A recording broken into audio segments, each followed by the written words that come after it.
ये दुर्घटना करने वाला है कौन? पता है कौन है? सचिन भैया हैं। अब चाहे वो आतंकवाद बढ़ाए चाहे कुछ भी बढ़ाए, बच्चा पैदा होने वाला मैं तो करो पूरा दर्जन भर पैदा करियो और पूरा बदला लियो सचिन भैया, वो लप्पू सा सचिन। अब अगर देखिए सचिन की साइड से उसको सच्चा प्यार हो गया है, लेकिन सीमा हाइडर जब से ये पता लगा है कि उसका भाई मिलिट्री में है, कुछ ना कुछ साजिश है यार। ममता बनर्जी अपनी दीदी को ही देख लीजिए ना, पहले 90% प्रूफ मिटा देती है, उसके बाद खड़ी हो जाती है साथ आकर। नमस्कार, सौगंध टीवी देख रहे हैं आप, मैं आपके साथ शिवम चौबे। जिस तरीके से सीमा हैदर भारत की धरती पर आ चुकी है और अब वो जाने का नाम नहीं ले रही, बच्चे का सहारा ले लेकर वो अब तक बचती आई है गिरफ्तारी से। पर अब क्या लगता है भारत में जब सचिन मीणा के साथ बच्चा होगा तो क्या होगा? कुछ लोग मौजूद हैं, उनसे राय लेंगे। सर, क्या कहना चाहेंगे सीमा हैदर के बारे में? अब तो कहा जा रहा है कि भारत की नागरिकता भी मिलने का रास्ता आसान हो गया है और कहीं ना कहीं भारत में रहने का पूरा बंदोबस्त हो चुका है। क्या लगता है? ये सब कारण जो है ना, जो हुआ है, ये सब जो एक्सीडेंट, ये दुर्घटना हुआ है, ये दुर्घटना करने वाला है कौन?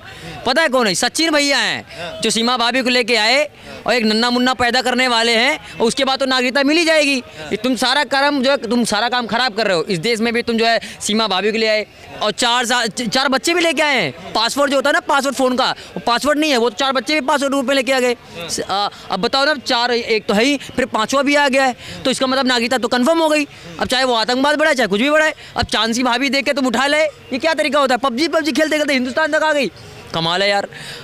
चांद से भाभी बुला रहे हैं आप, उन्हें क्या लगता है इतनी हिंदुस्तानियों को पसंद आ रही है क्या? हिंदुस्तान चांद की भाभी बुलाता है, हम अकेले थोड़े बुला रहे हैं, सब बुलाते हैं। भाभी होंगी ये, डिम्पल भाभी के बाद दूसरी भाभी होंगी। डिम्पल भाभी मतलब अखिलेश यादव की जो पत्नी, उनके बाद कह रही दूसरी भाभी सीमा भाभी। और क्या सही, आपको नहीं पता? पत्रकार महोदय हमेशा सीमा भाजी है पूरे यूपी की डिम्पल भाभी, लेकिन मैं इतना कह सकती हूँ उनसे ज़्यादा सुंदर नहीं है ये।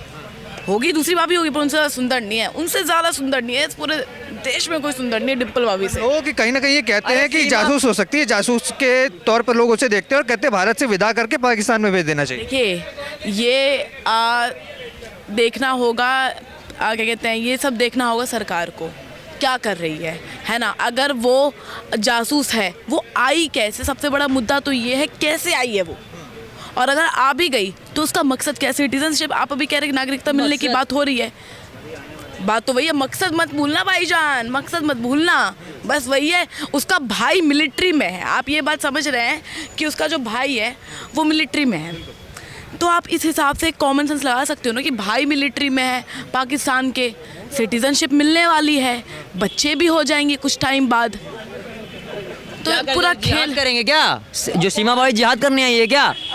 सही कह रही है, मेरे साथ तो जिहाद ही होगा। अब उसके बाद जब सीमा भाभी हमारे देश में आ गई है, बच्चे भी पैदा होने वाले हैं, पता नहीं हो तो नहीं क्या, कहीं हो गया है, नहीं हुआ है? पत्रकार को सब पता है, सब खबर रखते हैं सीमा भाभी की। सीमा भाभी ने क्या खाया है, मीठे में क्या खाया, पत्रकार को सब पता है। अरे आप तो चांद सी भाभी तो आप बुला रहे हैं उन्हें? चांद सी भाभी नहीं बुलाएंगे, पूरा देश बुला रहा है। पाकिस्तानियों ने हमारे जवानों को शहीद किया था, आज सचिन भैया जो है पाकिस्तानियों को जीजा बन के बैठे हैं, तो आज उनको शर्म आनी चाहिए कि भाभी हमारे यहाँ भाग के आई है। हम सब जीजा हैं किसके? पाकिस्तान के। जितने भी लोग हैं ना, अब वही वाली बात है, क्या बोले, अब बच्चा पैदा होने वाला मैं तो करो पूरा दर्जन भर पैदा करियो और पूरा बदला लियो सचिन भैया, वो लप्पू सा सचिन। पता नहीं कैसे कैसे क्या कर रहा है, मुझको समझ में नहीं आ रहा है कि हो कैसे रहा है ये सब। भरोसा नहीं है, भरोसा नहीं हो रहा कि चांद से भाभी के साथ में सब कैसे हो रहा है। हाँ, तो सीमा भाभी के ज़्यादा मैं समर्थन नहीं कर रहा हूँ, कहीं ना कहीं कुछ गड़बड़ जरूर लग रहा है। और क्योंकि उसका भाई इस तरीके से मोहतरमा बता रही है कि उसका भाई आर्मी में है, जिस चीज़ में है, बाद में क्या पता जब इनका सफलता हो जाए कि वो नागरिकता मिल जाए तो क्या पता कौन सा कांड कर दे।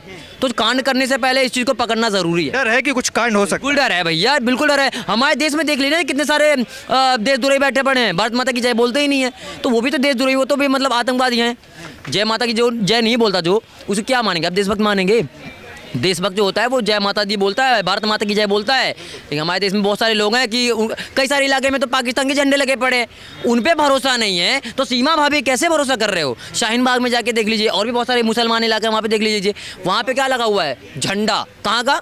पाकिस्तान का। शाहीन बाग में तो देखिए ना, सारे रोहिंग्या आके बसे हुए हैं, तो वहाँ भी झंडा लगा हुआ है। पर आप बता रहे पाकिस्तानी है, पर इसी देश में कुछ वकील हैं जो उनको वकालत में हेल्प करते हैं, जो कानूनी दावपेच लगाते हैं सीमा हैदर को भारत में रुकने की बात करते हैं। AP सिंह की बात कर रहा हूँ, वो कहते हैं पाकिस्तान हमें हर बार गोलियां दिया करता था, पहली बार डोली आई है, हिंदुस्तानी को स्वागत करना चाहिए। हाँ करनी चाहिए। वो जो क्या बताया अपना नाम AP सिंह, वो सीमा भाभी के भैया हैं, समझ नहीं रहे हो आप, भैया हैं, तभी तो बहन का अपना पूरा सपोर्ट कर रहे हैं। जब कोई कांड होगा ना तो भैया ही पकड़े जाएंगे, पहले उनके गले में ही पकड़ा जाएगा सब कुछ, रुमाल डाल के पकड़े हैं उनको।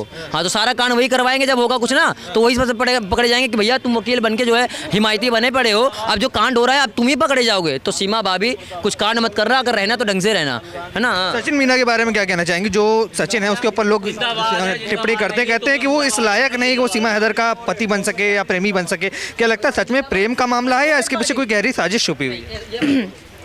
देखिए सच, एक बार एक औरत ने कहा था सचिन क्या है, लप्पू सा सचिन है ना, तो वो चीज़ ना मेरे दिमाग में घूमती है।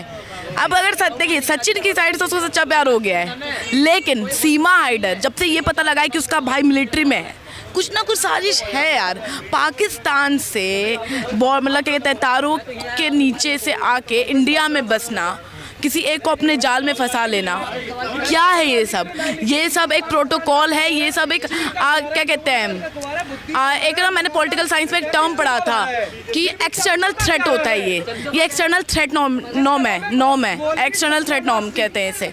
तो ये चीज़ है, सीमा हाइडर देश में प्यार करने के लिए सचिन से नहीं आई है, वो देश को तोड़ना चाह रही है। जैसे बांग्लादेश रोहिंग्या आ रहे हैं ना, मैं तो कहती हूँ अगर सीमा हाइडर को वक्त रहता है अगर भगाया नहीं गया ना देश से तो कुछ नहीं हो सकता। और सीमा हाइडर की बात छोड़ो सीमा हाइडर की बात, देश के अंदर इतने सारे जासूस हैं, इतने सारे लोग हैं जो राहुल गांधी को ही देख लीजिए ना, पप्पू को, ममता बनर्जी अपनी दीदी को ही देख लीजिए ना, पहले 90% प्रूफ मिटा देती है, उसके बाद खड़ी हो जाती है साथ आकर। मौमिता केस कौन भूलता है? कौन भूल सकता है मौमिता केस? मैं तो नहीं भूली अभी तक मौमिता केस। मेरा एक टीचर है साबिर अनवर, हमें ज्योग्राफी पढ़ाते थे 12th क्लास में, परसों मैं उनसे मिल के आई थी। मैंने कहा कि आपको ममता बनर्जी गिल्टी लगती है मौमिता मर्डर केस में? नहीं लगती है, ममता बहुत इनोसेंट है। मैंने कहा क्यों? कह रहा कि नहीं ममता बहुत इनोसेंट है, उसका सिर्फ एक ही ने रेप किया था। मैंने कहा क्यों, आप मॉमडन हो इसलिए आपको ममता जी अच्छी लगती है? तो वो कह रहे थे कि देखिए योगी जी जो है वो सिर्फ हिंदू और मुस्लिम का धर्म का बंटवारा करने के लिए ही पैदा हुए हैं। उन्होंने मुझसे कहा, मेरे टीचर ने मुझसे कहा। तो जो देश में रहकर ही देश तोड़ रहा है आप उनसे डरिए, जो बाहर से आ रहे हैं उनसे मत डरिए, वो बैकग्राउंड है, ठीक है, वो एक बैकग्राउंड है। जो देश में रहकर देश तोड़ने की बात करते हैं ना, आप उनसे डरिए और उनसे खामोश रहिए। जो लगातार अपने बच्चों की मांग कर रहा है, कानूनी लड़ाई लड़ने की भी बात कर रहा है, पर कहीं से भी सपोर्ट या कहें या न्याय नहीं मिल पा रहा है। अब आप क्या विचार रखते हैं पूरे प्रकरण के बारे में? नीचे कमेंट्स में लिख डालिए और तमाम ऐसी खबरों के लिए बने रहें। देखते रहें सौगंध टीवी। धन्यवाद। आप देख रहे हैं सौगंध टीवी, सौगंध वतन की।